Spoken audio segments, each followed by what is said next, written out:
Sir. तो ये सवाल है अपने पास जिसका बच्चों ने ये आंसर दिया है। तो ये आंसर एक्चुअली में करेक्ट है इस सवाल के लिए कि select correct graphical representation for equilibrium state of this reaction. तुम बोलोगे ठीक है, ऐसा क्यों हुआ है, ध्यान से सुनिए, सुन लीजिए आप लोग। क्योंकि यहाँ पे dx अपॉन, इस कलर से नहीं, इस कलर से लिखेंगे, क्योंकि यहाँ पे dx अपॉन dt, अरे यार हैंड राइटिंग भी तो ठंड के मौसम में अच्छे से नहीं बनता। क्योंकि यहाँ पे क्या करें। dx अपॉन dt, हम्म। मुझे बताना ये है फॉरवर्ड, ये है बैकवर्ड, रिलेशन क्या लिखे, कौन ज्यादा कौन कम, जल्दी बताओ। यह है dx अपॉन dt फॉरवर्ड, यह है dx upon dt backward, relation बताओ। और यह है dx अपॉन, ओमकार तुम तो थर्ड वाले का रिलेशन बता दो। सर फॉरवर्ड ज्यादा है। थर्ड वाले में फॉरवर्ड ज्यादा है, हाँ। और इसी आधार पे तुमने आंसर दे दिया चंपू, जबकि दोनों बराबर हो जाएगा यहाँ इक्विलिब्रियम में। हाँ। हाँ इसी सर। आधार पे तुम आंसर दे दियो। वाह भाई वाह। यहाँ पे क्या है, कुछ देर डीएक्स के लिए और फॉरवर्ड, डी। यहाँ पे आके फॉरवर्ड कम हो गया है, और यहाँ पे ये क्या हो गया ज्यादा, और कुछ समय के बाद ये रिएक्शन ही समाप्त हो जाएगा। ठीक है, तो एक्चुअली ये रिलेशन मेरा, मेरे हिसाब से स्टैब्लिश करना मूर्खता होगा, किसके लिए, इन सब के लिए, क्योंकि ये समय के साथ घटता जा रहा है और वो समय के साथ बढ़ता जा रहा है। बढ़ता बट जा रहा यहाँ है। पे, बट यहाँ पे ये रिलेशन स्टैब्लिश हो जाएगा, क्योंकि अब ये कांस्टेंट हो गया है और ये ऐसा ही रह जाएगा। हाँ या ना? हाँ। लो भाई, चलो, अगर हो गया तो ठीक है, आओ एक और सवाल दे दे ममता, मूड फ्रेश हो जाएगा, तुम बोलोगे मजा आ जाएगा सर। ले लो भैया। अभी बहुत कर दिया सर आपने मूड फ्रेश। अच्छा मूड फ्रेश हो चुका है। सर इतनी बातें बोलने के बाद किसका मूड नहीं फ्रेश होगा। पर मैं ओमकार हाँ ओमकार की तरह बाथरूम में नहीं जाती ना रोने के लिए। हाँ ये तो सर वो है। कचरे के डब्बे में जाती है, वो तो बहुत हाई लेवल पे है। नहीं, लड़ाई नहीं, नो। कौन लड़ाई कर रहा है। एक दिन ना तुम, ओमकार को ही कचरे के डब्बे में डाल दूंगी। वाह। और सोनमत सेल्फी लेके सोनमत। मुझे भेज देना, सेल्फी लेके मुझे भेजना। हाँ। सर वो यूट्यूब, सिर्फ ख्वाब देखती है। मैं यूट्यूब पे डालूंगा तो उसको। आपकी स्पेलिंग बताना थोड़ी। ये तुलसी को तो। क्या बोल दिया नहीं ये, इतना। क्या बोला मुझे तो समझ में भी नहीं आया, लेकिन इंग्लिश तो नहीं था ये। मराठी था सर ये। सर आप भी खुद से उम्मीद करते हो कि वो इंग्लिश बोलेगा। सर मैं मुझे बोल सकता हूँ। मुझे इस बात पे कोई प्रॉब्लम नहीं है कि अगर कोई इंग्लिश नहीं बोल पाता है, वो अपने मदर टंग को अच्छे से बोले, तो मुझे इस बात पे गौरवान्वित महसूस हो, गौरव है। देखो सर वो वो वो अपने कहाँ जा रही है। वो अपने मदर टंग में अच्छे से बोल पा रहा है ना, ठीक है। क्यों छोटू, तुम अपने मदर टंग में भी ठीक से बोल पाते हो कि नहीं, या उसमें भी तकलीफ हाँ है? सर। नहीं नहीं सर उसमें तो तकलीफ ही रहती है सर। तो उसमें भी तकलीफ है इसमें, फिर तो सर। काफी। सर वो बोलो ममता किस, का बोल रही है, वो खुद को अच्छा तकलीफ रहती है ना उसको। अच्छा, इधर आओ, हो गया, नींद उड़ गया तुम्हारा? मेरा तो बहुत उड़ गया, बहुत अच्छा लग रहा है अब तो। Feeling good. Yes sir. Okay, मैं यहाँ पे लिख रहा हूँ दोस्त कंसंट्रेशन, और यहाँ पे लिख रहा हूँ टाइम, सब में यही रहेगा, ठीक है। तो पूछना मत हमसे कि सर इसमें क्या उसमें क्या, सब में वही।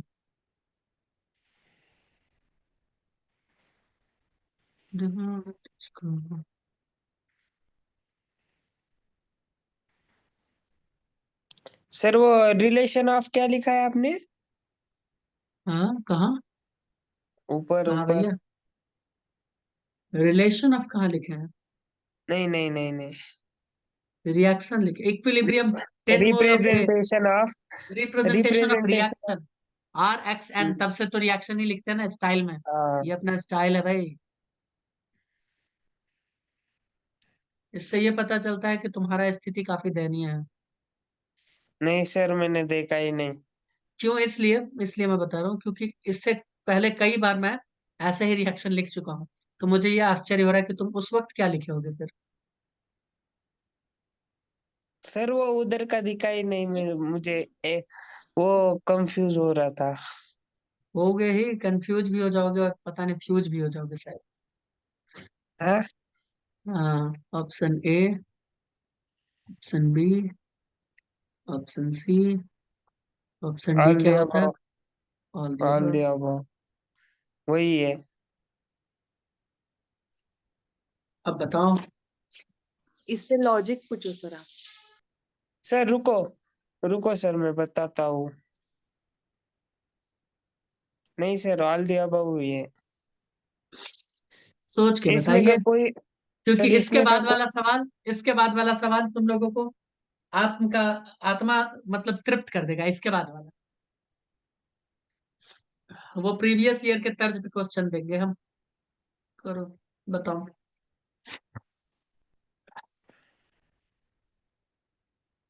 ये जब बता दोगे उसके बाद बी है जल्दी क्या बता सर? दो। ऑप्शन बी है क्या दोस्तों? सभी लोग बताएं। Option B, option B, option B.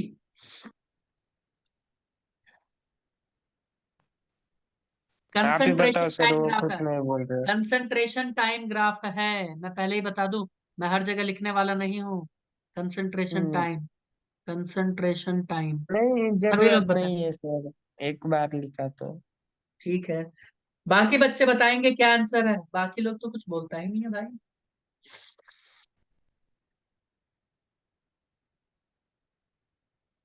ममता तुम तो ए, कुछ बोलो यार। अभी बाकीचे पण सगळे मृणाली अभी सारखं कुछ पडले देर का पहले काय तो तुम तोंडावर? उछल कूद मचा रही थी ममता, अब क्या हो गया?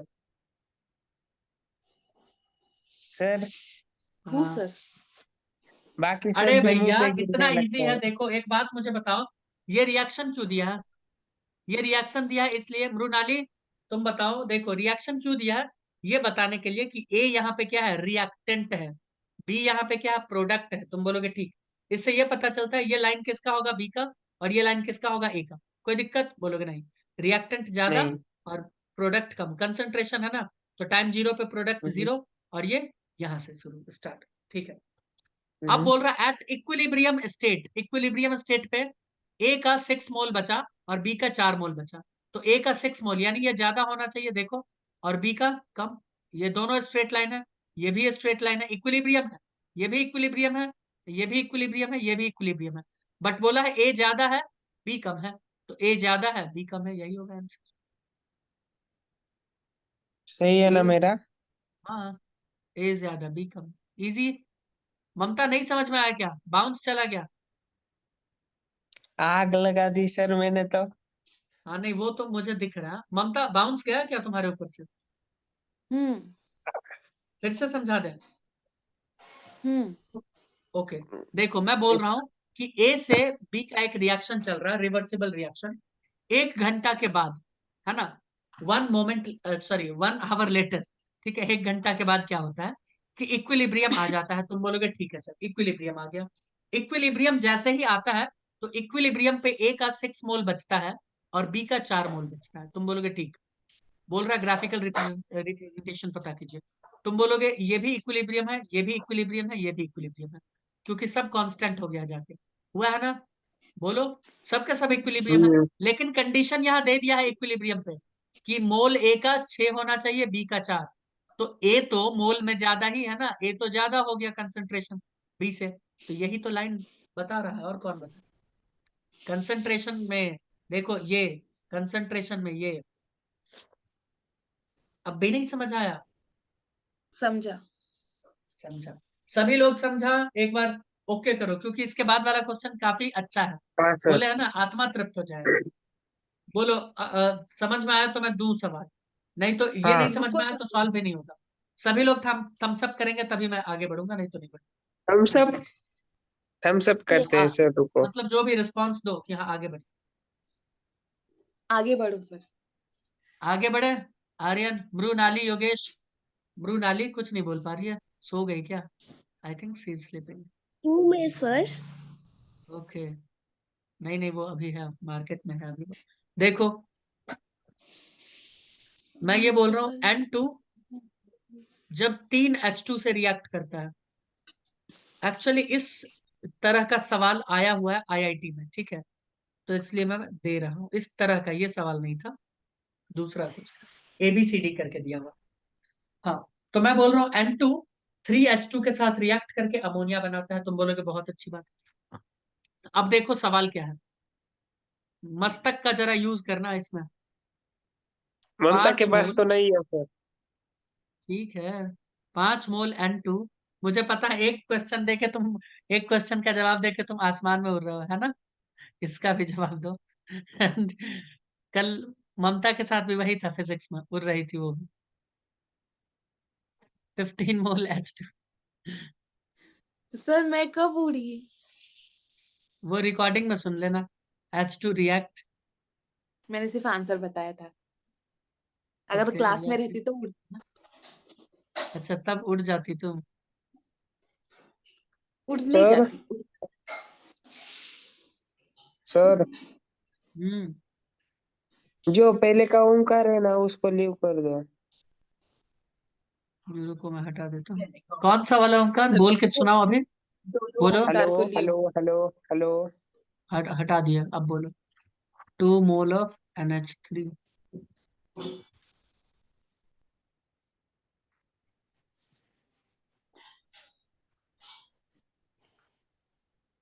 ये सवाल वही सॉल्व कर सकता है जिसका मोल कंसेप्ट स्ट्रांग हो। Select correct graphical representation. Stoichiometric वाला बताए थे ना, हाँ सर।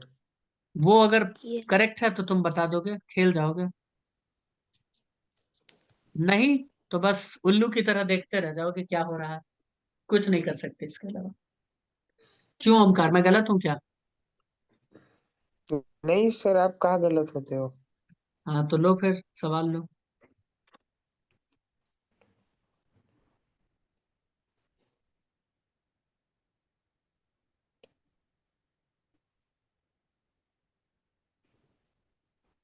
छोटा छोटा ही रखते हैं।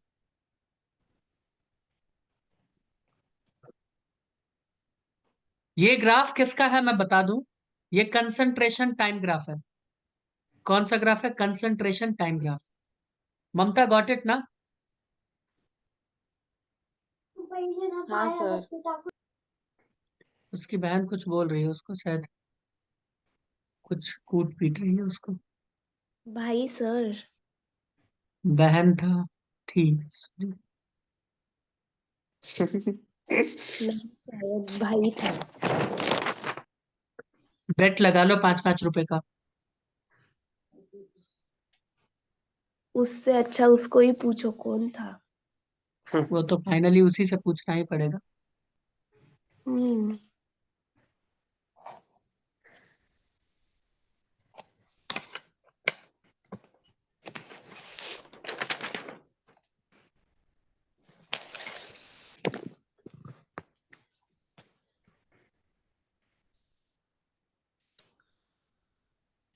सर ए और बी ग्राफ में फर्क क्या है?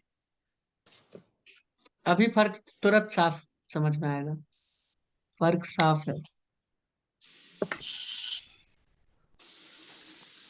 क्योंकि अभी मैं बना ही रहा हूं ना, और तुम पहले ही उछल कूद मचा रही हो, तो ये तो गलत है। नहीं सर।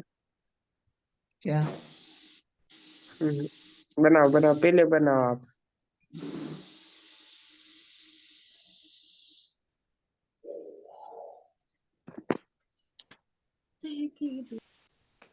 अब बोलो, फर्क समझ आ रहा है ममता? या भी समझने का बस कोशिश ही कर रही हो तुम? आ रहा है सर। ये वही सॉल्व कर पाएंगे जिनका मोल कंसेप्ट भी स्ट्रांग है। देख रहे हो, एक ही में सारा कंसेप्ट ये लोग डाल देते हैं।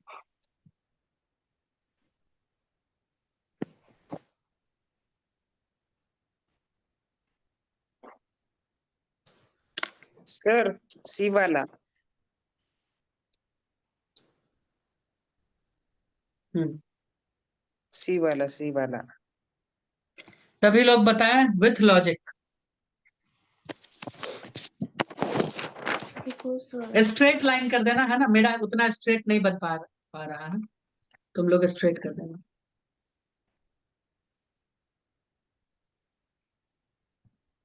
हम्म हम्म हम्म।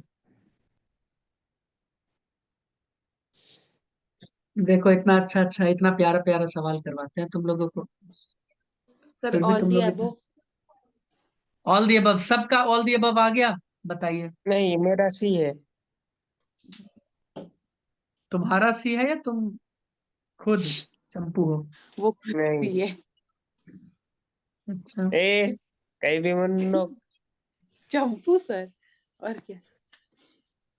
ते तुझं कळालं मला. जाऊ दे. बातें नहीं, आंसर बताओ। All the above sir. क्यों भाई, ऑल दी अबव ही आ रहा है क्या सबका? मृणाली सबको भी बोलने दो, आर्या योगेश दादा को भी बोलने दो। वो बोल ही नहीं रहे सर. वो लिख के भेजेगी ना आंसर, वो हो सकता है डर गई होगी आज। आज क्योंकि मेरा आभा ही कुछ ऐसा है ना, क्या अच्छा बताएं। तो डर जाता। हम्म सर, हम्म। अच्छे आदमी को डर रही है वो, और जिसको डरना चाहिए उससे नहीं डरती. देखो. मृणाली का आ गया आंसर फर्स्ट, बाकी लोग बताएं अपना अपना आंसर। 1, सॉरी ए आ गया है आंसर, सी आ गया और डी। बी कौन बताना चाहेगा? बी भी बता के खत्म करो इसको भी, है ना आज। योगेश दादा बताएगा भी।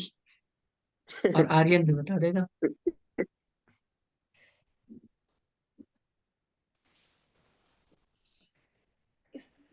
बिना स्टोइकियोमेट्रिक कोफिशिएंट के सॉल्व मत करना ऐसे क्वेश्चंस। देखो 2NH3 क्या बोला है भाई, ध्यान से सुनो। बोल रहा 5 मोल N2 है, 15 मोल H2 है, react in close container at equilibrium, 2 mole of NH3 form. क्या बोल रहा है? इक्विलिब्रियम स्टेट पे 2 मोल अमोनिया बनता है। मुझे एक बात बताओ, अगर ये 1 था तो ये 2 बना, तो जब ये 2 बना होगा तो ये 1 खर्चा हुआ होगा, हाँ या ना? अरे हाँ या ना? हम्म. खर्चा तो एक ही हुआ होगा ना मृणाली और ममता। जब ये 2 बना तो ये 1 खर्च हुआ। ये कितना खर्च हुआ होगा? 3 खर्च हुआ होगा। और ये था कितना भैया मार्केट में? 5 मोल था, और ये 15 मोल। तो 5 में से अगर 1 खर्च हो गया तो बचा कितना? अब रिमेनिंग वाला मैं लिख रहा हूँ, रिमेनिंग यानी इक्विलिब्रियम पे कितना बचा? इक्विलिब्रियम स्टेट पे बचा है ये 4 मोल। ये कितना बचा? 15 में से 3 माइनस कर दो, 12 मोल। और ये कितना है? 2 मोल। ये एट इक्विलिब्रियम है, इक्विलिब्रियम। तो एट इक्विलिब्रियम में सबसे ज्यादा कौन? सबसे ज्यादा हाइड्रोजन। तो सबसे ज्यादा हाइड्रोजन, सबसे ज्यादा हाइड्रोजन, सबसे ज्यादा हाइड्रोजन, ये सही चल रहा है। उसके बाद कौन? उसके बाद हाइड्रोजन के बाद N2, N2, N2, N2। तो ये दोनों हो सकता है ना, ये वाला देखो, ये वाला हो सकता है। उसके बाद ये, तो अब ये वाला ए वाले में और सी वाले में हम लोगों को ध्यान देना है। तो ए वाले को देखो, N2 को, N2 क्या है? रिएक्टेंट है कि नहीं है? यानी ये हमारे पास पहले से था, ये नहीं था। और यहाँ पे N2 को देखो 0 पे दिखा दिया, तो ये तो गलत है ना। और अमोनिया को दिखा दिया यहाँ पे, ये गलत है। और यहाँ N2 देखो पहले है कुछ, ये दोनों रिएक्टेंट है, ये पहले कुछ ना कुछ था। अमोनिया पहले पे 0 पे था, प्रोडक्ट है। तो ये आंसर सही है, सी सही है। देखो सर. ऐसे ध्यान देना मृणाली, मुझे पता था वो इस चीज को ध्यान नहीं दी होगी। तो N2 is a reactant, N2 को आप 0 नहीं डाल सकते, और अमोनिया को आप यहाँ नहीं डाल सकते, ये गड़बड़ हो गया। N2 यहाँ पे आएगा और अमोनिया यहाँ पे आएगा, है मेरा ना। सही आया. सॉल्व किया लेकिन ग्राफ, हाँ सॉल्व किया, मुझे पता है, इसीलिए मैंने ये सवाल दिया था ना। गलत यानी गलत होता है मृणाली, एक्सेप्ट द डिफीट। आइए अब मैं इक्विलिब्रियम कांस्टेंट के बारे में कुछ बातें कहना चाहूंगा, कर लूं कुछ बातें कर लूं? हाँ. आओ कुछ बात करते हैं तुम लोगों से, फिर से बताइए ग्राफ का।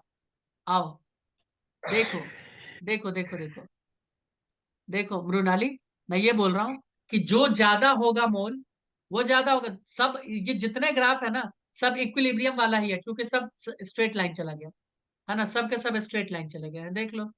तो सब इक्विलिब्रियम ही बता रहा है, लेकिन इस क्वेश्चन के अकॉर्डिंग कैसे? इस क्वेश्चन के अकॉर्डिंग हाइड्रोजन ऊपर में होना चाहिए, हाइड्रोजन ऊपर है, ऊपर है, ऊपर है। नाइट्रोजन उसके बाद होना चाहिए, नाइट्रोजन उसके बाद है, बट इसमें नहीं है तो ये हटा दो, नाइट्रोजन उसके बाद है, खत्म। तो ये वाला और ये वाला सही लग रहा है, रिएक्टेंट टाइम 0 पर होता है बट प्रोडक्ट टाइम 0 पे नहीं होता। और यहाँ पे अमोनिया का प्रोडक्ट टाइम 0 पे देखो प्रोडक्ट का कंसंट्रेशन कुछ ना कुछ दिखा दिया वाई में, और रिएक्टेंट को 0 दिखा दिया। ऐसे कैसे हो सकता है ना? ये है प्रोडक्ट, यहाँ पे प्रोडक्ट 0 है, एकदम सही है। टाइम 0 पे प्रोडक्ट नहीं है, और रिएक्टेंट दोनों है हमारे पास कुछ ना कुछ, है ना? देखो 15 मोल था हाइड्रोजन, तो 15 मोल था, है ना? नाइट्रोजन कितना था? 5 मोल, तो देखो 5 मोल। और ये पहले कुछ नहीं था, 0, फिर स्टार्ट हुआ बनना। Got it Mrinali? I hope she got it. आगे बढ़ते हाँ sir. Great, great human being. आओ अब बात करते हैं equilibrium state, sorry constant. Yogesh दादा गॉट इट ना? Aryan got it? Equilibrium constant, अब ध्यान से सुनना है। इक्विलिब्रियम कांस्टेंट क्या होता है? मैं बोल रहा हूं ए नाम का रिएक्टेंट बी में बदल रहा है, ठीक है? ए नाम का रिएक्टेंट, अच्छा वो दोनों सो रहे हैं। ए नाम का रिएक्टेंट बी में बदल रहा है, ठीक है? भाई सोना नहीं है क्लास में, योगेश नहीं सोते, आर्यन नहीं सोना है। तो ए नाम का बी में बन रहा है और बी में ए में बन रहा है। तो मुझे बताना, मुझे बताओ क्या यहाँ पे ये वाला रिएक्शन को फॉरवर्ड रिएक्शन बोलेंगे और इस रिएक्शन को बैकवर्ड रिएक्शन बोलेंगे, हाँ या ना? तुम बोलोगे हाँ सर। अभी मैंने रेट का एक फॉर्मूला बताया था, के और ए का कंसंट्रेशन और ए का पावर कुछ भी। जनरली हम यहाँ पे 1 लेते हैं, क्यों? क्योंकि ये रिएक्शन एलिमेंट्री रिएक्शन होता है। जनरली मैं बोल रहा हूँ, हो तो कुछ भी सकता है, बट जनरली मैं बोल रहा हूँ। तो यहाँ पे पावर 1 है, तो मैं बोल रहा हूँ इस रिएक्शन को, इसको हम के को क्या कहते हैं? तुम बोलोगे सर इसको कहते हैं रेट कांस्टेंट। अगर ये फॉरवर्ड रिएक्शन का है तो क्या मैं के एफ बोल दूंगा? और अगर ये बैकवर्ड रिएक्शन का है तो मैं के भी बोल दूंगा क्या? अरे बताओ भाई, बोलेंगे कि नहीं हाँ बोलेंगे? सर। बिल्कुल बोलेंगे। हाँ देखो सर। फॉर्मूला चेंज हो जाता है ना? यहाँ पे क्या डालना पड़ता है? रिएक्टेंट, ठीक है? तो ये बैकवर्ड का और ये इसका, ठीक है? आओ रेट फॉरवर्ड। कांस्टेंट यार, फॉरवर्ड का, हाँ फॉरवर्ड का, ठीक है? तो मैं देखो क्या लिखने जा रहा हूँ। ओमकार तुम देखो और हम्म। समझने का जरा कोशिश करो। समझ जाऊंगा सर, समझने ये की है रेट कोशिश कांस्टेंट, मैंने करूंगा। क्या लिखा? Rate constant. एक है फॉरवर्ड रिएक्शन के लिए, एक है बैकवर्ड रिएक्शन के लिए। तो एक कुछ यूं है, देखो ए से जब हम्म। बी बन रहा है तो उसके लिए मैंने क्या लिखा है? उसके लिए मैंने लिखा है के forward, which is rate constant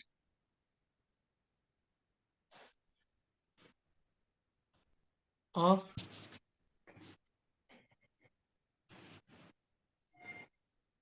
forward reaction. अगर मैं बात करूं इसका बी से जो ए बन रहा है, तो ये क्या है? के बी।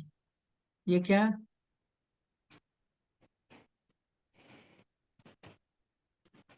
रेट कांस्टेंट ऑफ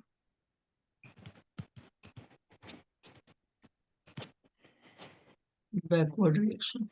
बताइए कोई दिक्कत? बोलोगे नहीं कोई दिक्कत नहीं। अब आओ, रेट जो है कंसंट्रेशन ऑफ रिएक्टेंट के ऊपर डिपेंड करता है, जो टाइम टी के बाद बचता है। मैं क्या बोल रहा हूं?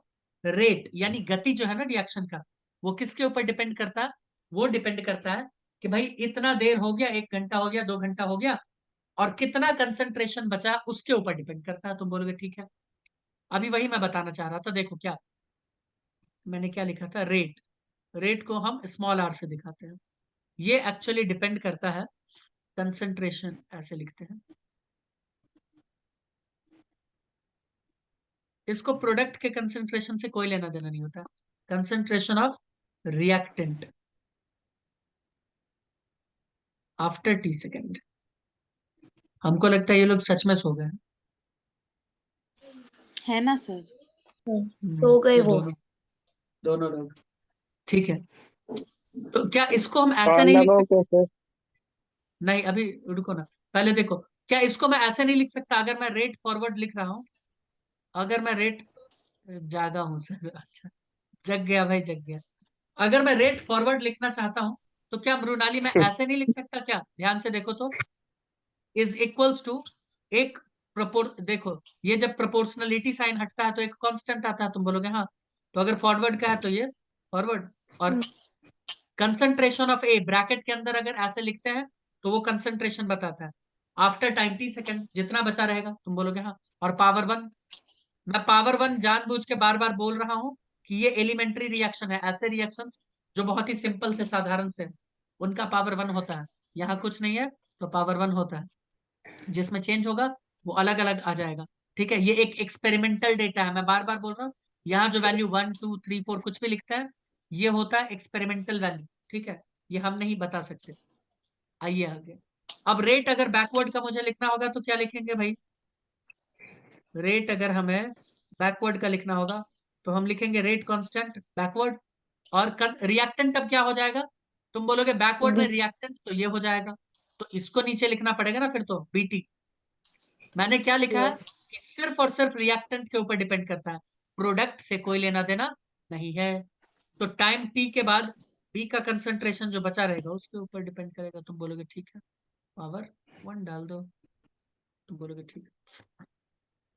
अब जब इक्विलिब्रियम होता है तो तुम मुझे बताना बच्चों, क्या फॉरवर्ड और बैकवर्ड का रेट बराबर हो जाता है? अभी बताए थे, ग्राफ में भी देखे हो। जितना तेजी से ए बी को बना रहा है उतना तेजी से बी ए को बनाएगा। इक्विलिब्रियम पे होता है कि नहीं होता है भाई, बता दो। ब्रोनाली तुम तो बताओ यार। तो क्या यस मैं इसको सर। ऐसा नहीं लिख सकता एट इक्विलिब्रियम? ममता मुझे बताना, क्या मैं एट इक्विलिब्रियम स्टेट ये लिख सकता हूँ क्या? लिख सकते हो। गलत लिख देते हैं फिर बोलना हाँ लिख सकते हो, है ना? नहीं नहीं नहीं। अब बताओ, अब तो लिख सकते हैं? तुम बोलोगे हाँ ये लिख सकते हैं। तो हाँ। क्या इसका फॉर्मूला हमारे पास ये है, के एफ कंसंट्रेशन 80, है ना, इज इक्वल्स टू के बी कंसंट्रेशन 80, बीटी। है ना? है कि नहीं है? तुम बोलोगे हाँ बिल्कुल है। तो क्या मैं इसको ऐसे नहीं लिख सकता कि K F upon K B is equals to B T upon 80? Concentration है भाई, कंसंट्रेशन। ये बक्से के अंदर क्या बताता है? ये कंसंट्रेशन, इसे पैरेंथेसिस कहते हैं। ठीक है, अब मैं तुम्हें बता दूं, ये के एफ अपॉन, इधर मैं लिखता हूं, ये के एफ अपॉन के बी यानी इक्विलिब्रियम, सॉरी इक्विलिब्रियम कहते हैं, ये रेट कांस्टेंट फॉरवर्ड और रेट कांस्टेंट बैकवर्ड का रेशियो, ये हमें बताता है इक्विलिब्रियम कांस्टेंट, जिसको हम लिखते हैं के ई क्यू। बताओ कोई दिक्कत? तुम बोलोगे नहीं, नहीं। यानी इसका फॉर्मूला ये भी हो सकता है। तो हम बोलेंगे हाँ इसका फॉर्मूला ये भी हो सकता है।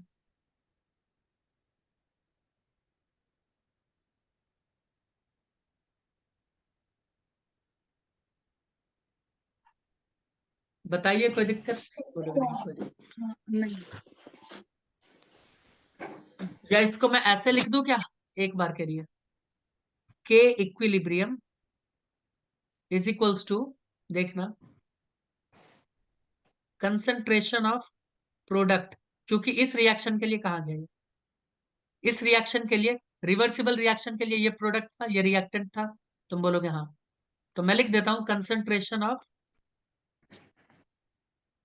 Product, of course time T के बाद, है ना, product upon concentration of reactant लिख देते हैं।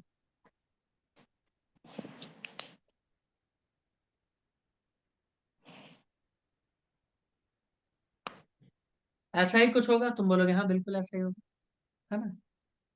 तो equilibrium constant of reaction is equal to ratio of rate constant forward reaction and rate constant backward reaction. अब मैं बता दूं कि ये इक्विलिब्रियम कांस्टेंट कुछ चीजों के ऊपर डिपेंड करता है ना? और ये इतना ज्यादा इंपॉर्टेंट है, इतना ज्यादा इंपॉर्टेंट है कि मैं क्या बताऊं कितना ज्यादा इंपॉर्टेंट है ना? वैसे इस फॉर्मूले को कर लो क्या याद, हो गया? आओ, ये किसके ऊपर डिपेंड करता है? मैं लिख रहा हूं के ई क्यू डिपेंड्स अपॉन,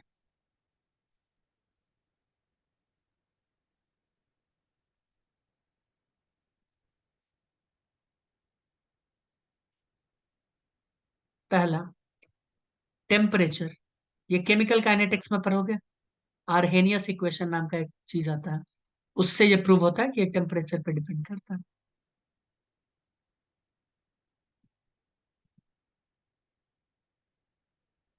दूसरा स्टोइकियोमेट्री, यानी बैलेंस्ड रिएक्शन है कैसा है ना। मैं सीधा लिख देता हूँ, stoichiometry coefficient of reactant and product. अगर वो चेंज करोगे तो ये चेंज होगा। स्टोइकियोमेट्रिक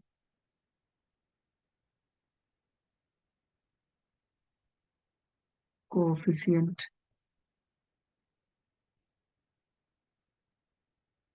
ऑफ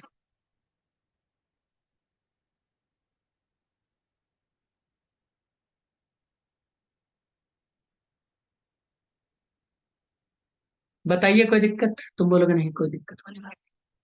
अब ध्यान से सुनो, इसका ये अर्थ हुआ कि अगर हम वॉल्यूम चेंज कर देंगे, मान लो प्रोडक्ट का, रिएक्टेंट का, उसका ए इसका बी बना दिए, तो भी ये चेंज नहीं होगा। अगर मान लो हम क्या करते हैं, कंसंट्रेशन चेंज कर देते हैं, इसका इसका कुछ भी चेंज कर देते हैं, तो भी ये चेंज नहीं होगा। मान लो प्रेशर चेंज कर दिया, तो भी ये चेंज नहीं होगा। मान लो इसमें हम कुछ इनर्ट गैस मिला दिए, कुछ भी मिला दिए, तो भी ये चेंज नहीं होगा। मान लो हम इसमें से कुछ हटा दिए, है ना, इसमें से कुछ रिमूव कर दिए, तो भी ये चेंज नहीं होगा। याद रखोगे ये सब बातें, ये बहुत इंपॉर्टेंट है जो अभी मैंने बताया है कि इक्विलिब्रियम कांस्टेंट इन दो चीज के ऊपर डिपेंड करता है, सिर्फ और सिर्फ इन दो चीज के ऊपर डिपेंड करता है। बाकी तुमसे वॉल्यूम चेंज करवा दे, कंसंट्रेशन करवा दे, कुछ चीज मिलवा दे, कुछ चीज हटवा दे, प्रेशर चेंज करवा दे, कुछ भी करे, इक्विलिब्रियम कांस्टेंट चेंज नहीं करोगे तो, अनलेस एंड अनटिल या तो वो टेम्परेचर चेंज करे या स्टोइकियोमेट्रिक कोएफिशिएंट चेंज करे। इसके बारे में आइए नेक्स्ट क्लास में बात करते हैं, है ना। इसको यहीं पे रोकना पड़ेगा। ये कैसे चेंज होता है ये नेक्स्ट क्लास।